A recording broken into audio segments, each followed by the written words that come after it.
Wala namang ibabawas sa presyo niyan? May nakita kasi kaming mura online na leather bag daw. In our leather bag business, hindi na bago sa amin yan.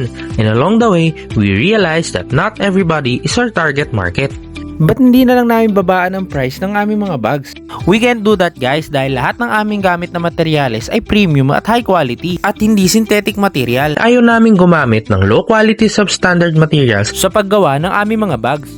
Kagaya na lamang ito ng aming bestseller na Marta Leather Tote Bag in Mocha Geo Color. Talaga namang sobrang daming orders dahil very unique ang design and made by our finest bag makers using the best materials available dahil we represent the pride of Marikina. We always do our best to take care of people na talagang nakaka-appreciate ng value ng local Marikina made products dahil sila naman talaga ang ating target market na tumatangkilik ng sariling atin. For costing, aside from labor cost, raw materials, utilities, and repair maintenance of our equipment, we are also compliant with government taxes and permits. Lahat ng aming premium leather bags ay worth 1,000 to 2,000 pesos only and it comes with lifetime free labor repair warranty. Kaya kung ikaw ay isa sa mga sumusuporta sa locally made products, ay mag-list ka na sa aming website na mariqueñoph.com or pumunta sa aming physical store sa 15A de Guzman, Interior Concepcion 1, Marikina City.